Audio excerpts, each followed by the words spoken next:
I want to describe my DMT experience just to let you know how alien it is, and then we can discuss this a little. I described the psilocybin experience, or I mentioned that it is a voice.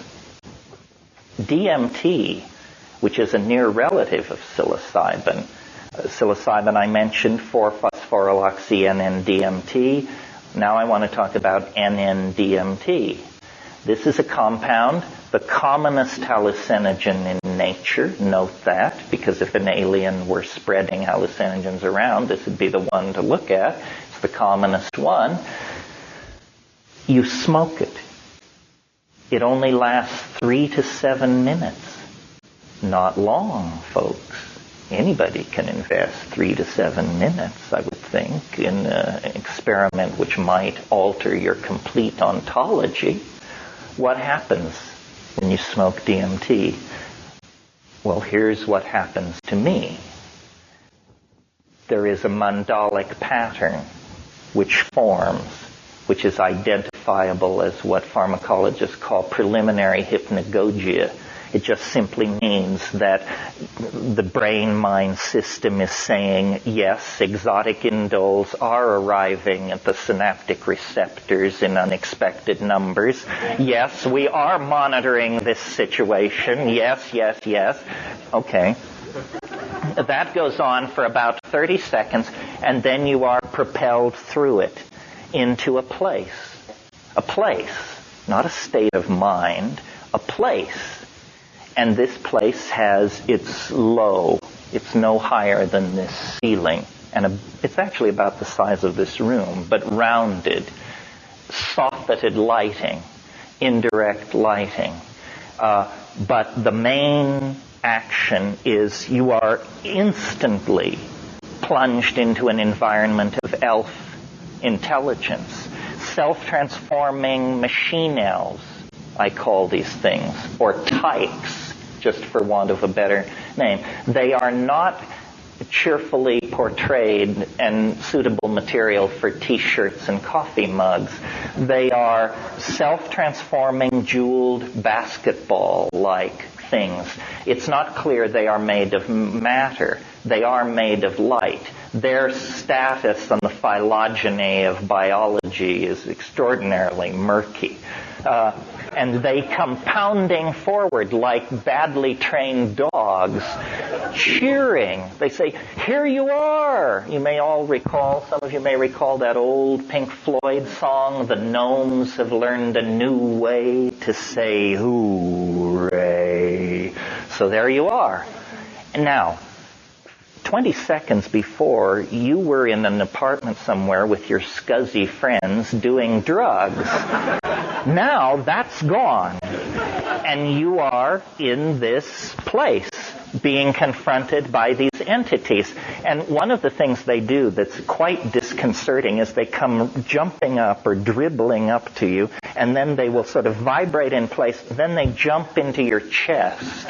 Then they jump back out.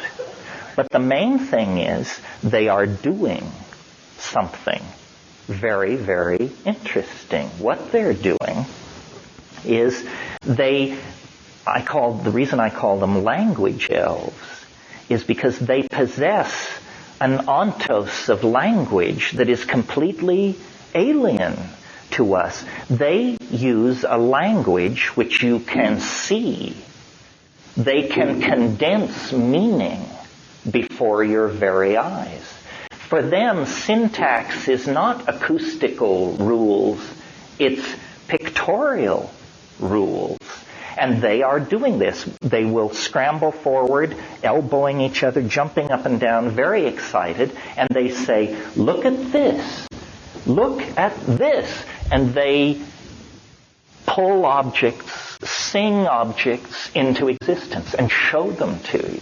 And as your attention goes into these things, the emotion is indescribable. These objects are made of gold, ivory, smaragdine, chalcedony, beryllium, terbium, flesh, gold, blood, heat, tears. And it's all changing, morphing as you look at it. And as you look at this, you have, without an iota of doubt, the conviction, if I could bring this thing across, it would end human history. Argument would cease. You would just say, look at this. And they're pushing each other away, showing you, look at this one, look at this one. These objects themselves emit sound and make other objects. The whole thing is going on in an atmosphere of incredible hilarity and confusion. It's now 1 minute since you left your scuzzy friends in that badly furnished apartment.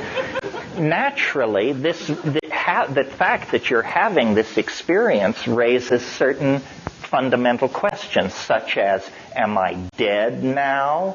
Is that what's happened? And the entities say, don't give way to amazement. Don't flip out about how you can't believe it and it's impossible and so forth and so on. Don't do that. Just pay attention. Pay attention to what we are doing and what we are showing you. And what they preach is a new dispensation of language, a language that can be beheld. And as you sit there, you feel like a bubble form in your stomach and begin to make its way to your mouth. And when it comes out as a kind of a glossolalia, you discover that in that space, you too can make jeweled objects with spinning interiors and reflexively rotating sub-themes and so forth and so on, all driven by a kind of spontaneous, glossolalia-like verbal activity that is very spontaneous and undescribable, but fortunately doable. It sounds like this. Ide jigime fuai wagi ve dan kwai wak sikipitin edi jivin pihama wagam bakte to wa begehinge di dulchikabihingit.